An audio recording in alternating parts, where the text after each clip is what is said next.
شیر جو ہوتا ہے اس کو ایک دن میں کتنا کھانا چاہیے؟ 27 کلو گوشت چاہیے اسے. کتنا گوشت چاہیے؟ 27 کلو. وہ مخلوق اللہ نے اس کو کھانے کے لیے بنایا، لیکن مجھے اور آپ کو کھانے کے لیے نہیں بنایا. مجھے اور آپ کو کیوں بنایا ہے؟ وَمَا خَلَقْتُ الْجِنَّ وَالْإِنسَ إِلَّا لِيَعْبُدُونَ. اللہ نے ایسا نہیں کہا وَمَا خَلَقْتُ الْجِنَّ وَالْإِنسَ إِلَّا لِيَأْكُلُونَ. اللہ نے ایسا نہیں کہا وَمَا خَلَقْتُ الْجِنَّ وَالْإِنسَ إِلَّا لِيَشْرَبُونَ. اللہ نے ایسا نہیں کہا وَمَا خَلَقْتُ الْجِنَّ وَالْإِنسَ إِلَّا لِيَنَامُونَ. اللہ نے ایسا نہیں کہا وَمَا خَلَقْتُ الْجِنَّ وَالْإِنسَ إِلَّا لِيَطُوفُونَ الْأَسْوَاقَ. بازاروں میں گھومنے کے لیے نہیں بنایا اللہ نے. نہیں، اللہ نے مجھے اور آپ کو کیوں بنایا؟ ایک تو انسان کو بنا اپنی عبادت کے لیے، اور عبادت میں سب سے اہم عبادت علم کا حاصل کرنا. سب سے اہم عبادت کیا ہے؟ علم کا حاصل کرنا. اس لیے میرے عزیز طلباء، آپ جامعہ میں آئے، اہلاً وسہلاً ومرحبا بکم من اعمق اعماق قلوبنا. ہم آپ کا استقبال کرتے ہیں، مگر آپ یہاں آئے تو آپ پڑھیے. آپ کیا کریے؟ پڑھیے. یہ موبائل نہیں ہونا چاہیے آپ کا پاس. اب ہم آپ کے پاس سے لے کر اس کو توڑ دیں، دیکھو ہمارے پاس آئے گا تو وہ ٹوٹنے والا ہے، 200% ٹوٹنے والا ہے.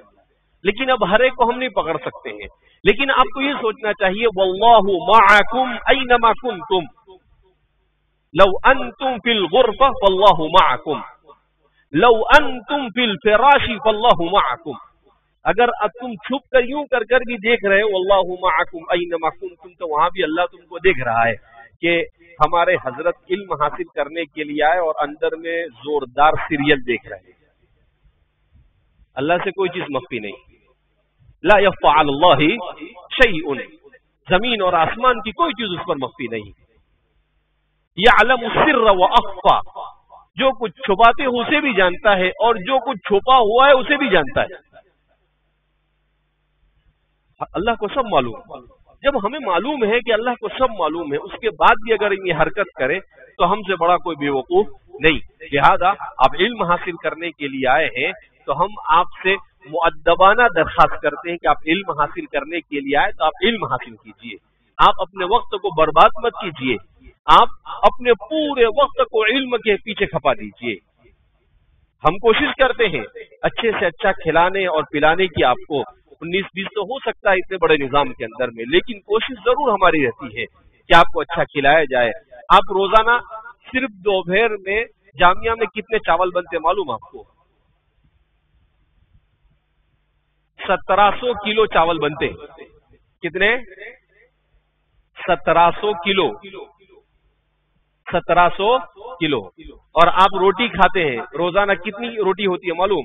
1500 کلو گیہوں کے آٹے کی روٹی ہوتی ہے. آپ کو جب گوشت کھلانا ہوتا ہے تو کتنا گوشت لگتا ہے معلوم؟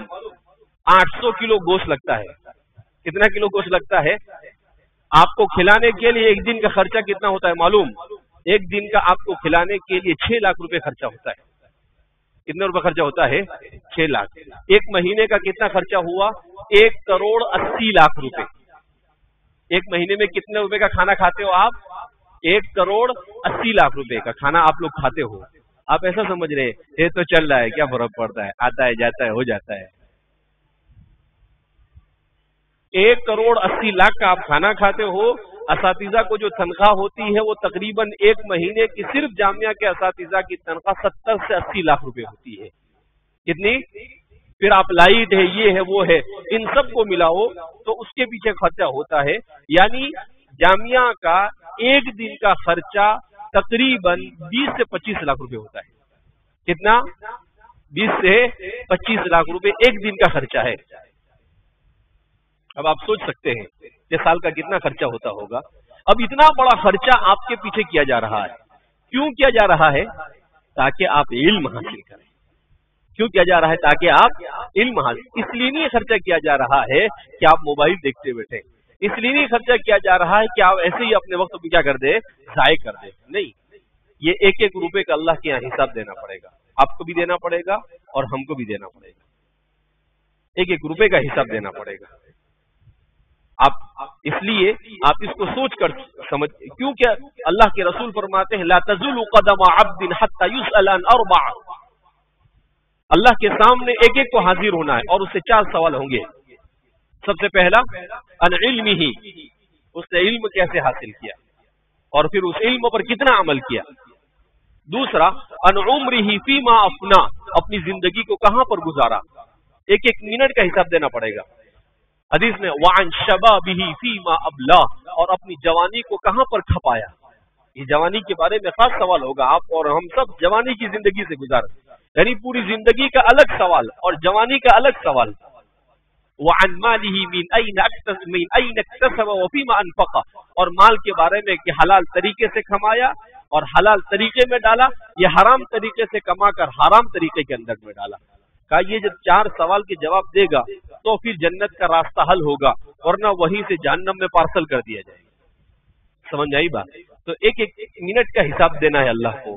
اتنا آسان نہیں ہے. انسان ایسا سمجھتا ہے کچھ نہیں ہونے والا ہے. ایحسب الانسان ان یترک سودا، اللہ فرماتے کہ انسان ایسا سمجھتا ہے کہ ہم اس کو ایسے ہی چھوڑ دیں گے. دماغ سے نکال دینا، ایک ایک منٹ کا حساب لینے والے ہیں. اتنی بڑی دنیا تمہارے لیے ایسے ہی نہیں بنائی ہے ہم نے. کھانا پینا، آکسیجن، ہوا، لائٹ، پنکھا، یہ سب ایسے ہی تم کو نہیں دے دیا ہے. آؤ تو صحیح ہمارے پاس یوم الحساب کے دن جب پتا چلے گا کہ ایسے ہی بنا تھا کہ اس کا حساب دینا پڑے گا. تو ہم مسلمان ہیں، ہمارا یقین ہونا چاہیے کہ بھائی اللہ کو ایک ایک چیز کا حساب دینا ہے. لہذا اس بنا پر اپنے آپ کو بہترین انسان بناؤ. مفکر اسلام حضرت مولانا علی ندوی نور اللہ مرقدہ فرماتے تھے یہ مدرسے انسانوں کو انسان بنانے کی فیکٹریاں ہیں. یہاں پر انسان کو انسان بنایا جاتا ہے.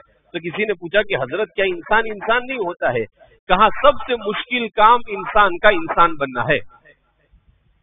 سمجھ گئی بات؟ ہر انسان انسان نہیں ہوتا ہے. انسان کو انسان بننے کے لیے محنت کرنی پڑتی ہے، اپنے نفس کا پر مجاہدہ کرنا پڑتا ہے، اپنے علم کے لیے محنت کرنی پڑتی ہے، اپنی عبادت کے لیے محنت کرنی پڑتی ہے. جب ساری محنتیں کرتا ہے تب جا کر اللہ رب العزت العلم لا يعطيك بعضه حتى تعطيه كلك، اب علم اپنا بعد آپ کو نہیں دے گا جب تک کہ آپ اپنے آپ کو پورا اس کے لیے کھپانا. سمجھ آئی بات؟ کچھ کتابیں ہیں ہمارے طلباء کو پڑھنی چاہیے. ایک کتاب ہے علامہ زرنوجی رحمۃ اللہ علیہ کی، صاحب ہدایہ کے استاد ہے، تعلیم المتعلم، اس کا اردو میں بھی ترجمہ ہوا ہے. میں اثر کے بعد اس کی تعلیم کروا دوں گا. بڑی شاندار کتاب جس میں لکھا ہے علم کے آداب کیا ہوتے ہیں، علم کیسے حاصل کیا جاتا ہے، اس علم کے لیے کس طرح سے محنت کی جاتی ہے. یہ سارے جو اشعار آپ عام طور پر سنتے ہیں، من طلب العلا سہر اللیالی، وہ سب اسی کے اندر میں مذکور ہے. لیس المجد تمرا انت آکلہ انما المجد من یتعلق الصبر، کہ کہا کہ بزرگی کوئی کھجور نہیں ہے کہ کھا لیا اور بزرگ بن جائے گا. کہا بزرگ بننے کے لیے اور عزت حاصل کرنے کے لیے صبر سے زندگی گزارنی پڑے گی، جب جا کر بزرگی کیا ہوتی ہے، حاصل ہوتی ہے. تو اسی طریقے سے صفحات من صبر العلماء على شدائد العلم وتحصیلی، شیخ عبد الفتاح ابو غدہ کی کتاب ہے. انہوں نے کہا کہ میں نے دیکھا مدرسوں میں طلبہ علم حاصل کرنے میں سستی کر رہے ہیں، تو انہوں نے اپنے بزرگوں کے واقعات کو اس میں جمع کیا. بڑی دلچسپ حیرت انگیز کتاب. میں تقریباً اب تک کہ اس کو 5 سے 7 مرتبہ پڑھ چکا ہوں. اتنی پیاری کتاب کہ اس سے اچھی کتاب میں نے اپنی زندگی میں کبھی نہیں پڑھی کوئی کتاب. ایسے حیرت انگیز واقعات ہمارے سلف صالحین کے انہوں نے جمع کیے ہیں کہ اس کتاب کو اگر طالب علم پڑھ لے تو حقیقی معنی میں خود بخود اگر صحیح نیت سے پڑھے گا تو طالب علم بن جائے گا. اسی طریقے سے ان کی ایک کتاب ہے قیمت الزمن عند العلماء، اس کا اردو میں بھی ترجمہ ہوا ہے، صبر و استقامت کے پیکر، صفحات من صبر العلماء کا. اور یہ وقت کی اہمیت کے نام سے کتاب چھپی ہے اردو کے اندر میں، قیمت الزمن عند العلماء. لیکن جو طلبہ عربی جانتے ہیں وہ عربی میں پڑھنے سے تعلق رکھتی ہے. اردو میں ترجمہ ہوا، ترجمہ ہوتا ہے اور اصل ہوتا ہے. تو اس لیے ہمارے طلباء کو ایسی کتابیں پڑھ کر اپنے اندر شوق پیدا کرنا چاہیے. طلباء اپنے آپ کو گناہوں سے دور رکھے. آپ جتنا گناہوں سے، ان العلم نور من الہی ونور اللہ لا یعطی لعاصی، طالب علم کو سستی سے دور ہونا چاہیے. یہ کیا ہوا، مسجد میں آئے سو گئے، فجر میں کچھ لوگ کھڑے ایسے وہ دیوار کے ساتھ کھڑے ہو جاتے اور یوں کر کے سو جاتے. اللہ، کھڑے بھی دنیا میں کوئی سوتا ہے؟ اگر ہم کسی کو کہیں نا تو کوئی ہم کو بیوقوف کہے کہ اس کا دماغ کام نہیں کرتا ہے. ہمارے فقہا بھی نام بولتے ہیں اذا نام الانسان استرخت مفاصلہ، جب انسان سو جاتا ہے تو اس کے مفاصل ڈھیلے پڑ جاتے ہیں، مگر یہ قوم ایسا سوتی ہے کہ سوتے سوتے بھی مفاصل صحیح رہتے ہیں اس کے۔ کچھ لوگ سجدے میں سوتے ہیں، حضرت پہلے سجدے میں جو سوئے تو سلام پھیرنے کے بعد کہتا ہے حضرت افطاری کا وقت ہو گیا، بازو والا اٹھاتا ہے، ارے بھائی نماز میں جب آدمی کھڑا تو پورے حساس اور بشاس ہو کر کھڑا۔ حضرت علی رضی اللہ تعالیٰ عنہ جب نماز کے لیے کھڑے ہوتے تھے تو ان کے چہرے کا رنگ بدل جاتا تھا۔ تو کسی نے پوچھا کیوں؟ کہا کہ میں رب ذوالجلال کے سامنے کھڑا ہوتا ہوں تو مجھے ایسا لگتا ہے کہ اللہ مجھے دیکھ رہا ہے، تو مجھ پر اللہ کا خوف اور اس کی خشیت طاری ہو جاتی ہے۔ اور یہاں کچھ پڑھی نہیں، ایسے آگے کھڑے ہو گئے۔ ارے بھائی اللہ کے سامنے کھڑا ہے، کہیں اور تھوڑی کھڑا ہے، ذرا اچھے سے کھڑا ہے آدمی، ادب اور احترام کے ساتھ کس طرح سے سنت کے مطابق کھڑا رہنا اس کو سیکھے، اور اس طرح سے نماز کے اندر میں تو انسان کی زندگی میں محنت ہوگی۔ ادب بہت ضروری ہے، الدین والادب کلو۔ آج ہمارے طلباء کے اندر ادب نہیں رہا، کتاب کا ادب، قلم کا ادب، درسگاہ کا ادب، ٹیپائی کا ادب، استاد کا ادب، یہ بہت ضروری ہے۔ آپ علم اگر کم ہوگا، ادب زیادہ ہوگا تو آپ دنیا اور آخرت میں کامیاب ہوں گے، اور اگر علم زیادہ ہوگا اور ادب نہیں ہوگا تو دنیا اور آخرت میں کہیں کامیاب نہیں ہو سکتے۔ تو ادب بہت ضروری ہے۔ جن لوگوں کے اندر بے ادبی تھی، حضرت مولانا علی میاں ندوی رحمۃ اللہ علیہ کے کتابوں میں نے ایک واقعہ پڑھا تھا، حضرت نے لکھا کہ ہمارے طالب علم کے زمانے میں ایک طالب علم تھا بڑا ذہین، اتنا ذہین کہ ایسا کہتے تھے کہ شاید اس سے بڑا ادیب اپنے زمانے میں کوئی ہوگا نہیں، لیکن کہتے ہیں کہ ہمارے استاد حضرت مولانا سید سلیمان ندوی رحمۃ اللہ علیہ کو اس نے ستایا، اسٹرائک کے زمانے میں، وہاں کسی زمانے میں اسٹرائک ہوا تو حضرت کو بہت ستایا۔ اس کے بعد تو فرماتے ہیں کہ جب فارغ ہو گئے تو ایک دو سال کے بعد میں اس کو ڈھونڈنے لگا کہ وہ کہاں ہے، تو کسی نے بتایا کہ وہ گھر پر بیمار ہے۔ کہا جب میں اس کی عیادت کے لیے پہنچا تو میں نے دیکھا کہ وہ بیمار ہے، اس کے دماغ کی عقل معوف ہو چکی ہے، اور اس کو گھر میں رسیوں سے باندھا ہوا ہے، رسیوں سے باندھ رکھا ہے۔ حضرت فرماتے ہیں مولانا علی میاں، میں نے جیسے ہی اس طالب علم کو دیکھا مجھے فوراً یاد آیا کہ ہو نہ ہو حضرت سید سلیمان ندوی استاد کی بددعا لگی ہے اس کو۔ تو فرماتے ہیں میں وہاں سے نکلا اور نکل کر فوراً اپنے استاد زندہ تھے ان کے پاس گیا اور جا کر کہا کہ حضرت میں آپ سے معافی چاہتا ہوں، آپ اس کو معاف کر دو۔ تو کہتے ہیں کہ حضرت رونے لگے اور کہا میں نے اس کو کوئی بددعا نہیں دی، لیکن اس کی اس حرکت سے مجھے تکلیف ضرور ہوئی۔ تو حضرت فرماتے میں نے کہا حضرت آپ کی اس تکلیف نے اس کا یہ حال کیا ہے، اگر آپ نے بددعا دی ہوتی تو اس کا کیا حال ہوتا؟ صرف تکلیف پہنچی آپ کو، تو استاد کو تکلیف پہنچانے سے اس کا یہ حال ہوا ہے۔ حضرت نے کہا کہ ٹھیک ہے بھائی ہم نے تو معاف کر دیا اس کو۔ وہ فرماتے ہیں کہ میں آیا اور جب دوسرے دن پتا چلا کہ وہ اچھا تو ہو گیا لیکن تیسرے دن اس کا انتقال ہو گیا۔ یہ بے ادبی بڑی خطرناک چیز ہے، وہ لگتا ہے ایسا ہے، نہ اللہ کی بے ادبی ہونی چاہیے، نہ اللہ کے رسول کی بے ادبی ہونی چاہیے، نہ استاد کی، نہ کتاب کی، بے ادبی سے انسان کو بچنا چاہیے، بڑی خطرناک چیز ہے۔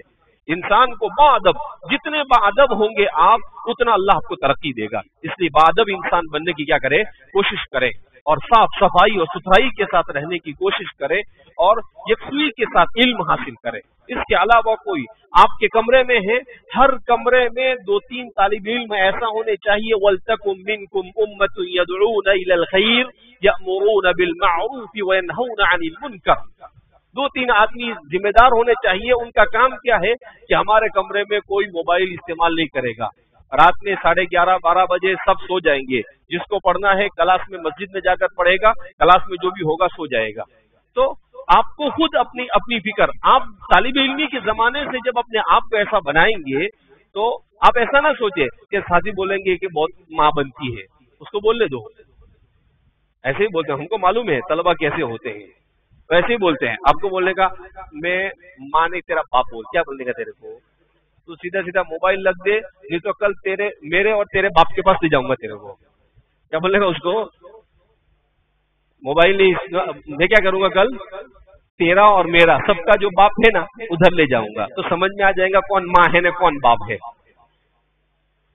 موبائل بھی ٹوٹ جائے گا اور اچھے سے ضرب یضرب ضربا فهو ضارب الامر منه اضرب والنهي عنه لا تضرب الضرب منه مضرب والآلة منه مضرب کا وہاں پر پتہ چل جائے گا پھر، ارے سمجھ نہیں بات، تو اس لیے آپ کو خود ماحول بنانے کی کوشش کرنی چاہیے. ایسا نہیں کہ کوئی اٹھانے کے لیے آئے تو اٹھے، نہیں. کچھ بچے ایسے ہونے چاہیے جو خود ہی اٹھائے بچوں کو کہ بھائی نماز کا وقت ہوگا، تہجد کا عادی ہونا چاہیے. حضرت امام احمد بن حنبل اور امام غزالی رحمۃ اللہ علیہ کی نصیحتوں میں ہے کہ اگر طالب علم تہجد کا عادی نہیں تو وہ کبھی بھی کامیاب طالب علم نہیں بن سکتا ہے. دنیا میں جو بھی بنا وہ آہ سحرگائی ہی سے بنا. کس سے بنا ہے؟ آہ، یعنی سحری کے وقت اللہ کے سامنے رونے سے بنا ہے. تو آدمی اٹھ جائے جلدی. کتنی دیر تک ابھی تو ٹائم رہتا ہے، آپ کو اٹھا دیا پھٹ سے آپ نے. آدمی جب بستر سے اٹھے تو فوراً کہ الحمدللہ الذی احیانا بعدما اماتنا والیہ النشور، الحمدللہ الذی اطعمنا وسقانا وجعل. فوراً دعا پڑھے، اور دعا پڑھ کر جیسے ہی بستر سے کھڑا ہو تو اپنی سستی کو وہیں پر جھٹک دے اور اپنا ذہن بنا لے سو لیا بس ہو گیا نا، چل کام کر آ گیا تو سستی ختم. لیکن آپ سوئے اٹھے،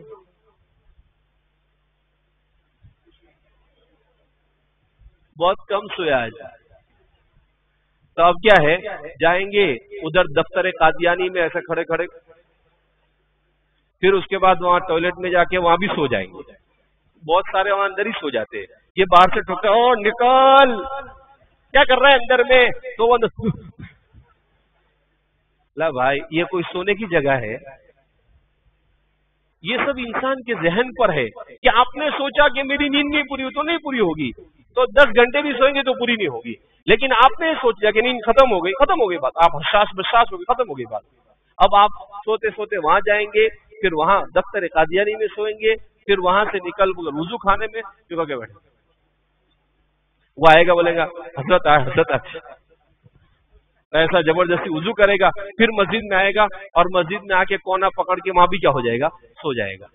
ایسے لوگوں کو کیا بولنا چاہیے؟ امام القسالى والمغفلین. کیا بولنے کا؟ ان کا کیا لقب دے دینے کا؟ امام القسالى یعنی سستڑوں اور غافلوں کے امام. سستڑوں اور غافلوں کے، ایسے کو 2-4 بار دیکھ لیں تو اس کا نام رکھ دینے کا امام القسالى والمغفلین. 2-4 بات بولیں گے تو خود بخود اس کی سستی بھی کیا ہو جائے گی، اٹھ جائے گی. وہ بولے گا تو بہت اونچا لقب مل رہا ہے. ارے سمجھ میں آئی بات؟ تو اس لیے آپ سستی نہیں. ابھی بیان میں بھی، کلاس میں بھی، کوئی جگہ آدمی بالکل چست ہونا. حضرت تھانوی رحمۃ اللہ علیہ سے ایک مرتبہ ایک طالب علم نے پوچھا حضرت بہت سستی آتی، سستی کا علاج؟ حضرت نے عجیب جواب دیا، کہا سستی کا علاج چستی. اس نے کیا سوچا حضرت کچھ نسخہ دیں گے، کوئی وظیفہ دیں گے. تو حضرت نے کہا اللہ بھائی سستی چستی سے آئے گی، یعنی اپنی سستی کو اڑا دے کر چست بن جاؤ تو آپ کے اندر کیا ہو جائے گی، سستی ختم ہو کر چستی آپ کے اندر آ جائے گی. تو سستی کا علاج کیا ہے؟ چستی. ارے بھائی سستی کا علاج کیا ہے؟ چستی. سمجھ میں آئی بات؟ تو اس لیے آپ حضرات ایک جوش اور جذبے کے ساتھ علم حاصل کیجیے، علم دین بھی حاصل کیجیے، علم دنیا بھی حاصل کیجیے. آج پوری دنیا کو امت مسلمہ کی ضرورت ہے. کس کی ضرورت ہے؟ امت مسلمہ. پوری دنیا میرے اور آپ کے انتظار میں ہے. ان کو صحیح قائد چاہیے، ان کو صحیح رہنما چاہیے، امانت دار انسان چاہیے. وہ کہاں سے ملیں گے؟ مدرسوں سے ملیں گے. کالجوں سے نہیں ملنے والے، ان کو مدرسوں سے ملیں گے. ہمیں پوری دنیا کی قیادت اور سیادت کرنی ہے. وَلِتَكُونَ كَلِمَةُ اللَّهِ هِيَ الْعُلْيَا. اللہ کے کلمے کو کیا کرنا ہے؟ سربلند کرنا ہے اور دنیا کو کر کر دکھانا ہے، جو صحابہ نے کر کر دکھایا، جو تابعین نے کر کر دکھایا. اس لیے پورے جوش اور جذبے اور پورے ولولے کے ساتھ آپ اپنے مشن میں لگ جائیے کہ میں جب تک کہ اپنے جتنے علوم حاصل کر رہا ہوں اس میں مہارت نہیں حاصل کروں گا مجھے چین آئے گی نہیں. ایسا سوچ رہیں گے نا بھائی؟ بھائیو، دوستو، بزرگوں، نیت کیا کہ نہیں آپ نے؟ سونے کی نیت کی تو کھانے کی، سست بننے کی تو کس کی؟ پڑھنے کی. کس کی نیت کی؟ محنت کرنے کی. کس کی؟ موبائل دیکھنے کی. جو موبائل دیکھے اس کو بھی آپ روکیے. ہر جگہ پر ہم نہیں پہنچ سکتے، لیکن جس دن ہمارا دماغ جاتا ہے آپ کو معلوم ہو جانا چاہیے کہ پھر اس دن حالت خراب ہو جاتی ہے. ایک ماحول بنائے آپ طلب علم کا، آپ علم حاصل کرنے کا ماحول بنائے. ابھی کل پروگرام ہوا، کچھ ہمارے طلباء نے 30-35 دنوں میں جو انگریزی میں تقریریں کی ہے، وہ باہر سے بمبئی وغیرہ سے مہمان آئے تو وہ حیران ہو گئے کہ اتنے دنوں میں اتنی بہترین انگریزی بچوں نے سیکھ لی. تو آپ ایسی چیزیں اپنے آپ کو انگریزی سیکھیے، آپ عربی سیکھیے، مختلف علوم میں مہارت حاصل کیجیے، یہ آپ کا کام ہے۔ اس کے علاوہ دوسرے کام یہ آپ کو برباد کرنے والے ہیں، لہذا اپنی عقل کا استعمال کریں اور یہاں آئے ہیں تو بہترین انسان بن کر جائیں۔ کریں گے نا انشاءاللہ؟ اللہ رب العزت آپ کو اور مجھے ہم سب کو علم نافع عطا فرمائے۔ اللہ رب العزت ہر قسم کے نفسانی اور شیطانی وساوس سے ہماری حفاظت فرمائے، اور اللہ رب العزت راضی ہو جائے ایسے اعمال کی ہمیں توفیق مرحمت فرمائے۔ سبحان اللہ و بحمدہ، سبحانک اللہم، نشہد ان لا الہ الا انت، نستغفرک و نتوب الیک۔